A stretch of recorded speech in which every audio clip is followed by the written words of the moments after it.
और आइए अब रुक करते हैं हमारी अगली खबर का, और ये खबर है उत्तर प्रदेश से। लखनऊ पुलिस ने बड़ी कार्रवाई करते हुए 1 लाख रुपए के इनामी बदमाश संजय उर्फ संजीव को मुठभेड़ में ढेर कर दिया है। संजय लंबे समय से कई गंभीर आपराधिक मामलों में फरार चल रहा था। आखिर क्या है ये पूरा मामला, जानेंगे विस्तार से अपने संवाददाता से, लेकिन उससे पहले एक नजर तस्वीरों और खास तथ्यों पर डाल लेते हैं।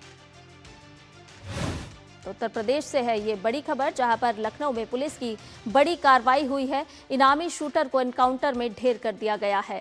ये तस्वीरें भी आपके साथ हम कर रहे हैं साझा। 1 लाख इनामी बदमाश था ये, जिसे एनकाउंटर में ढेर कर दिया गया है। एक बड़ी पुलिस कार्रवाई करते हुए लखनऊ पुलिस ने इस इनामी बदमाश को ढेर किया है, मार गिराया संजय उर्फ संजीव को, जो कि मुठभेड़ में घायल हुआ था। हालांकि उसे अस्पताल ले जाया गया और अस्पताल ले जाने के बाद डॉक्टर्स ने इसे मृत घोषित कर दिया। आपको बता दें कि लंबे समय से ये जो आरोपी है, ये बदमाश है, ये फरार चल रहा था। लंबे समय से इसकी पड़ताल की जा रही थी और संजीव कई गंभीर मामलों में वांछित था, इसे खोजा जा रहा था। इनामी बदमाश था, पीजीआई हत्याकांड का मुख्य शूटर भी था। और आप देख रहे हैं तस्वीरों के माध्यम से कि इसे एनकाउंटर में अब ढेर कर दिया गया है। हालांकि इसे अस्पताल ले जाया गया और उस दौरान डॉक्टर्स ने इसे मृत घोषित किया। संजय की अब पूरी क्राइम कुंडली एक बार आपको बता देते हैं कि कितना कुख्यात और ये इनामी अपराधी है। 1 लाख का घोषित था इसके ऊपर इनाम, और आपको बता दें कि कुख्यात होने के साथ साथ इनामी अपराधी है और 1 लाख रुपए का इस पर इनाम घोषित किया गया था।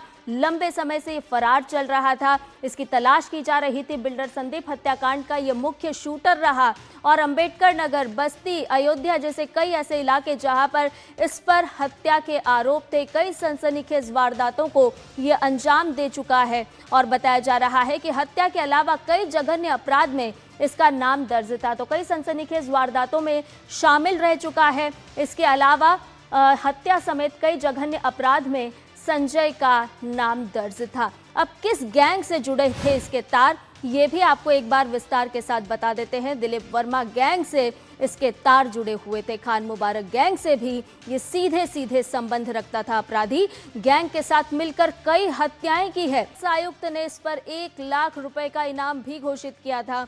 एएसपी दीपक कुमार सिंह के नेतृत्व में ये पूरा ऑपरेशन चला और पुलिस टीम ने मुठभेड़ की और मुठभेड़ के दौरान इसे गोली लगी और उसके बाद इसे अस्पताल ले जाया गया घायल अवस्था में। हालांकि वहां पर इसकी मौत हो गई। और भी इसी खबर से ताज़ा अपडेट ले लेते हैं। जुड़ा हुआ विकास सिंह लखनऊ से हमारे संवाददाता जुड़ गए। विकास, एक कुख्यात अपराधी की मौत होना, लेकिन एनकाउंटर में उसका मारा जाना, और साथ ही साथ ये बड़ा संदेश भी कि इस तरह के जो अपराधी हैं, जो गैंग से नाता रखते हैं, उन्हें बख्शा नहीं जाएगा। जो भी कानून को अपने हाथ में लेगा उसके खिलाफ उसका हश्र यही होगा। जी बिल्कुल, उत्तर प्रदेश सरकार ने जो नीति तय की थी अपराध और अपराधियों के खिलाफ जीरो टॉलरेंस की, उसी का नतीजा है कि जो कुख्यात अपराधी हैं लगातार उनके खिलाफ सख्त कार्रवाई की जा रही है। और ऐसी ही कार्रवाई आज लखनऊ में की गई।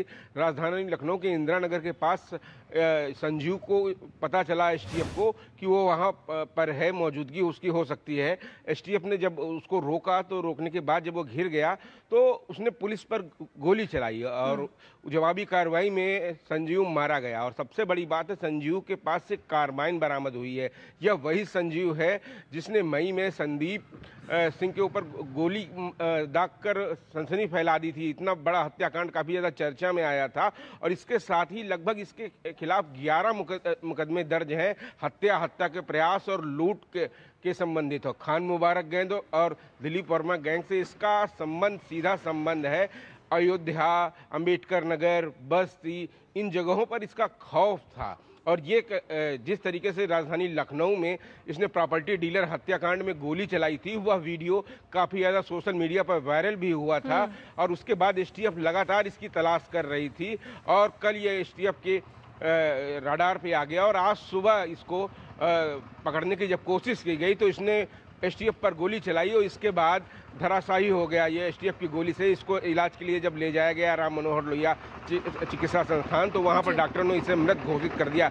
लेकिन सबसे बड़ी बात यह है इस पूरे प्रकरण में कि लगातार यूपी पुलिस हो या यूपी एसटीएफ हो या एटीएस हो, अगर कोई अपराध कर रहा है, संगीन अपराध कर रहा है, तो कोई रियायत नहीं होती है। यहाँ पर मुख्यमंत्री योगी आदित्यनाथ के निर्देश हैं कि अगर कोई अपराध करेगा तो उसको सजा मिलेगी, धरपकड़ उसकी की जाएगी। ऐसा ही एसटीएफ लगातार इसके लिए लगी हुई थी पिछले लगभग 1 माह से, और आखिरकार एसटीएफ को ये बड़ी सफलता मिली है। और ये दुर्दांत अपराधी, खूंखार अपराधी, जिसने कार्बाइन से एसटीएफ के ऊपर भी हमला किया था, 1 लाख का इनामी बदमाश था, यह मुठभेड़ में धराशायी हुआ है। जी विकास, ये मारा गया मुठभेड़ में भले ही एक अपराधी हो, लेकिन इसके माध्यम से एक संदेश उत्तर प्रदेश की पुलिस ने बड़ा दिया है कि जो भी लोग इस तरह की गैंग से जुड़े हुए हैं उनके खिलाफ अभियान चल रहा है, और अगर वो भी इस तरह के अपराध में संलिप्तता रखते हैं तो जल्द ही वो भी पुलिस की जद में होंगे।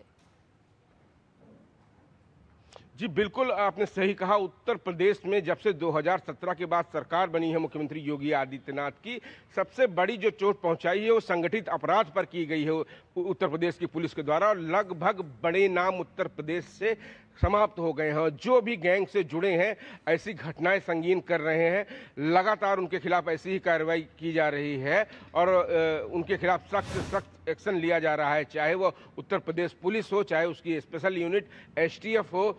ये दोनों लगातार अपराध के खिलाफ बड़े कदम उठा रहे हैं। और हमने देखा था पिछले सप्ताह भी एसटीएफ ने मुठभेड़ में सहारनपुर में एक बदमाश को, 1.5 लाख के बदमाश को मार गिराया था। और आज इसको, क्योंकि ये काफी ज्यादा चर्चा में आया था जब राजधानी लखनऊ के पीजीआई थाना क्षेत्र में खुलेआम इसने गोली चलाई थी प्रॉपर्टी डीलर संदीप के ऊपर।